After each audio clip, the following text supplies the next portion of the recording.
Where are we meeting the men that don't suck?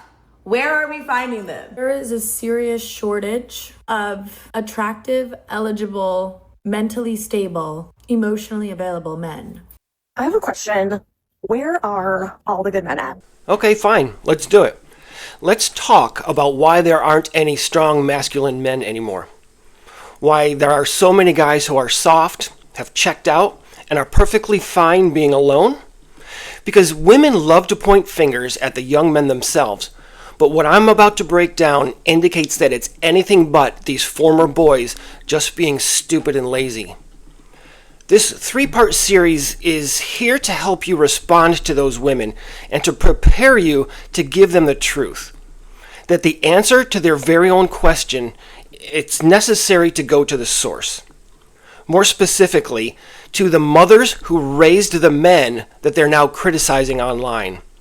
And the boy mom meme that turned boys into a culture of men that today's women despise. In this series, I'm breaking down the boy mom phenomenon into 3 parts. First, how the boy mom trend blew up and became a cultural pivot point. Second, the psychology of women who turn their sons into emotional partners and non-consenting content props. And third, the hard truth that millennial women do not want to face. Who's really to blame for the lack of what they believe to be real men? So this topic comes from a subscriber, so I want to say thank you to everyone who has subscribed and who supports my content. Thank you very much for being here. You may have seen the hashtags and moms calling their young sons their little king. Sometimes it's maybe their future husband or their whole world. Maybe it was cute at first or even wholesome and somewhat adorable online until we stop and think about what all of that really has been done to boys and how everything has been portrayed. Behind the humor and the TikTok dances, boy mom is not just a playful label.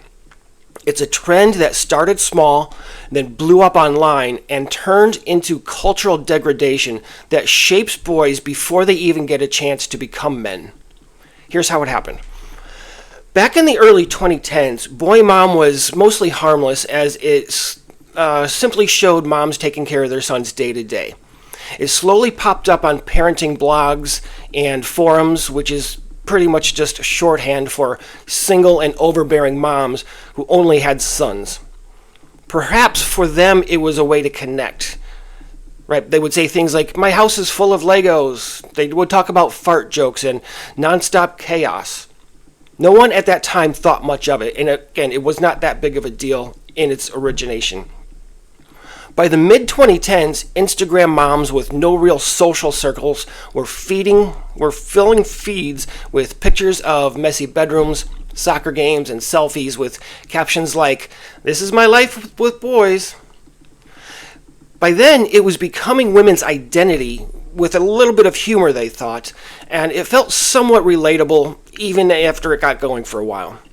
But before long, the entire communities had formed, and merchandise followed soon after that. There's everything from mugs to t-shirts, even wall decor, proudly declaring, "I'm a proud mom of a boy." But then came TikTok. That's where the floodgates opened. And around 2019 and 2020, and I'm sure that the pandemic didn't help, videos started going viral.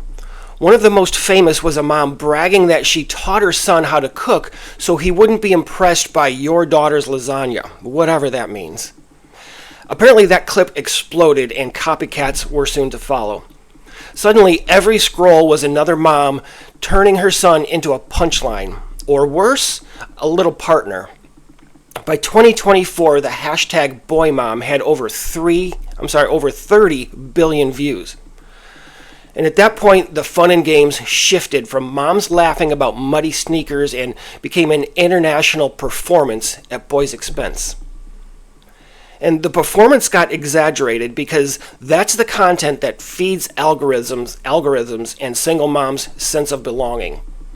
Instead of saying more innocent things like, "Raising boys is wild," it turned into, "My son is my whole world and no girl will ever measure up to him." The statements got crazier and the boundaries got blurrier, and other women rewarded every second of it. And then the split happened. On the one side, there were playful, harmless moms swapping stories about daily parenting. On the other side were the ones building their actual identity around elevating their sons into little kings, little protectors, and someone's future husband. And that's when the lasting damage really started. Because by that point, it was no longer just a trend. It began shaping how boys see themselves, how they learn what other people think of them, and how they'd show up years later as men that women today despise. Fortunately, some psychologists, journals, and parents have started calling this out, with some saying that it reinforces toxic cliches like boys will be boys, which ignores bad parenting behaviors instead of teaching boys how to be leaders. Others point out the unhealthy language wherein moms act like girlfriends or spouses, creating a dynamic that in a lot of times seems more like romantic substitution than actual parenting. And the sons caught up in that role, they're the ones paying for it today. So part one here is the story of how a hashtag grew into women's identity and how that identity in turn cultivated an entire cultural pivot. It's the script that billions of people have watched, liked, and shared without asking what it's really doing to boys. So if moms are proudly turning their sons into partners instead of preparing them for manhood, the next question is, what type of sick person would do that to their young, unassuming son? And that's what I'll answer in part two, so stick with me. My 6-year-old was staring at me the other day, and my initial reaction was like, what's wrong? Why are you looking at me like that? And he goes, nothing. I just love staring at your face. And I will never recover from that moment.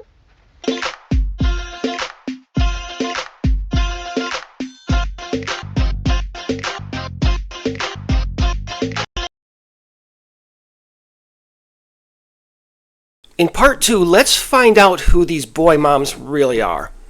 Because behind the camera and the non-humorous statements like, my son is my king, there is something much deeper at play, I think. When we scratch the surface and get underneath it a little bit, it's less about parenting styles and parenting stories, and more about dark psychology, dysfunctional parenting dynamics, and negative outcomes when the father role is missing. Listen, a lot of the women who lean into boy mom culture aren't just laughing about dirty socks or stepping on Legos in the middle of the night. They're filling a vacuum of unmet social and romantic needs. Yep, this is the exact same stuff that Freud warned us about 100 years ago. In homes where the dad is absent, inconsistent, or more likely, cut out, the mother is then left with no affection. Right? In part because no one wants to date them, but that's another topic for another day. So at their own choosing, those single mothers are supposed to be the nurturers, protectors, the providers, the authority figures, all at the same time. And when there's no steady adult man in her or her child's life, her emotional bucket needs to get filled by someone. Too often it lands on that son. That's where the line between child and partner gets developmentally dangerous, I think. We've heard their language, again, he's the man of the house, or no girl will ever be good enough for my boy. And to other women, it makes for a nice bumper sticker, but it's not healthy for him. What it's doing is positioning him as the stand-in for the husband that she likely tossed out and the boyfriend that she can't get. Psychologists have called this at times enmeshment or even emotional incest. I know, which sounds dirty, but kind of give it a little bit of thought, and I'm not terribly offline with my thinking in that term, emotional incest. This is an issue by which the child is expected to meet her emotional needs rather than the other way around. And it's not rare. After watching this video, go search YouTube or TikTok to better understand how prevalent it really is. Studies on father absence show that boys in these settings are more likely to act out, to maybe even develop entitlement, or to struggle with important boundaries and other social skills. Because when you're raised to be your mom's emotional partner, you never learn how to actually be a leader for grown women. You're stuck carrying guilt if you pull away and resentment if you stay too close. Now, let's bring this back to the social media layer just a little bit. TikTok and Instagram became the stage where this sickening dynamic gets broadcast and rewarded. A single mom posts a clip of her son opening doors for her or telling her that she's beautiful, and the comments just roll in. You're raising him right. He's going to make a great future husband. Great future husband goals. And that's not just validation for women. It's also a defense against being alone herself and for their destructive parenting. It's a way of them saying, I don't need no man. I got my boy. All along, every like and every share rewards the situation, turning what should be private coping into a public badge of misplaced heroism. Let me tell you that the women who gravitate toward boy mom life are not difficult to spot. They're often single or separated, with little or no involvement by the father in the home. They're online more than they're at soccer games. They've built their self-worth on being an intensive mom, a helicopter mom. It's the one who proclaims having sacrificed everything, who gives through her son because she doesn't have another adult around for a relationship or to anchor her. So that young boy becomes her proof that she's still valuable and needed. As I discussed earlier, research on enmeshment shows that boys caught in these dynamics have higher risks of externalizing problems, anger, acting out, aggression. And this is the part that women don't want to discuss or to take accountability for, because it means admitting that the same women who post about raising strong men are sometimes the ones that are actually cutting them off at the knees before they even grow up. So yes, when it comes to why young men are soft, we cannot just blame culture, schools, or toxic masculinity campaigns. We need to look inside the home at the mother-son dynamic and ways in which a tossed-out father creates a space that gets filled with a woman's unresolved needs and their hunger for emotional validation, their needs that should never be dumped on the child in the first place. But what does this mean for today's young women who despise the lack of quality men on dating apps and in the wild? The answer to that is coming up in part 3. All right, you've waited long enough, so let's finally answer women's questions. Where are we meeting the men that don't suck? Where are we finding them? I have a question. Where are all the good men at? Where did all the good men go? Why are men so soft? Why don't they commit? I never got to really see a mother-son dynamic very close up. So now things that I'm experiencing, I'm like, I want to make out with you. I want to marry you, eat you for breakfast, lunch, and dinner. I'm like, is that normal? Honestly, part of the reality is that they haven't gone anywhere. If women are looking for men age, I would say maybe age 30, who are masculine and with strong character and independent thinking, my argument is that those young men simply don't exist, or at least not to the extent that they would like. And I would also say that it's not entirely of those men's own doing. Because today's young men, who back in the 2010s, when the boy mom phenomenon really started to take off, they were in their adolescence back then. Those men didn't just wake up last week being weak and fragile and ignoring and being ignorant of how to meet and to lead women in relationships. It's not a hormone or a gene, and it's not hereditary. Men's perceived passivity does not happen overnight or with a single event. It happens gradually, during their formative years in the single mother homes that they're raised in. Tell me you're a boy mom without telling me you're a boy mom. Later, babe. Bye, I love you. See ya, brah. Bye, mommy. A lot of the women who overtly criticize men online also grew up with feminist single mothers who proudly wear the boy mom badge. And when we dig a little deeper, what it often tells us, what it reveals, is that dad was not around. Because the boy moms that women champion, they pushed him out. And when the father role is forced out of children's lives, guess who becomes mom's emotional and even masculine replacement? Yep, it's those 6-year-old boys.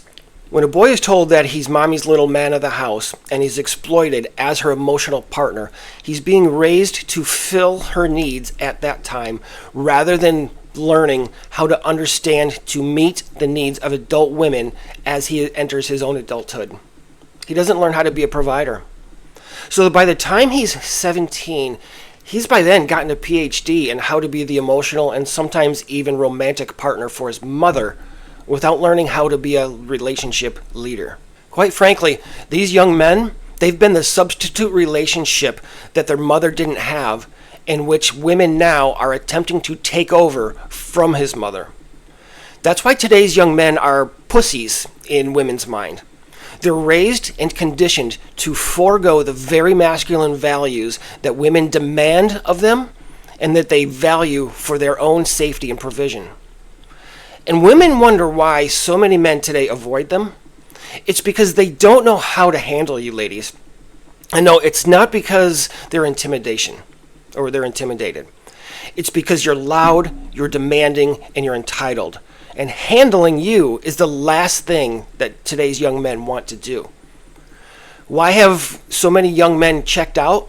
Why would they rather stay single than jump back into another emotional, female-dominated mess? It's because they've already lived it. And to them, it was suffocation at an age when they should have learned how to be free and how to make decisions on their own. They may even be ashamed of women, so that by the time they reach age 25 or 28 or 30, they've had enough of women dominating their lives. They want out, and they make the very active and very deliberate, conscious decision to do just that. Many of today's young men have simply already carried that burden of being a woman's emotional partner before they were old enough to even drive. For them, intimacy does not feel safe. It feels like a sentence. That's why they walk away, or more likely, maybe they don't even show up. And it's why many of them do not even care about modern women.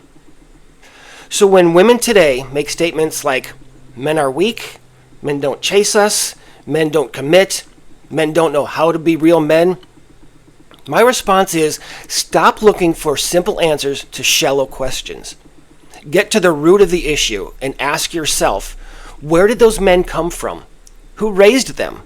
Who shapes them? Who told them that they were enough just being mommy's little king? Who blurred the line between child and partner and then acted shocked when he couldn't step into adulthood with strength and masculinity? And because I know that women will not take the months or even years of personal reflection to answer that rhetorical question, I'll do it for them. You're not single today because men are weak. It's not fear of you or any other woman, and it's not because you're intimidating or because those young men lack courage. In large part, it's because of the absent father homes that you and your feminist BFFs support. And let me make this very fucking clear, ladies. If you want to blame someone for the state of men today, do not start with the men.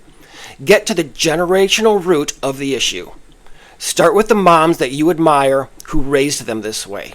That's the source.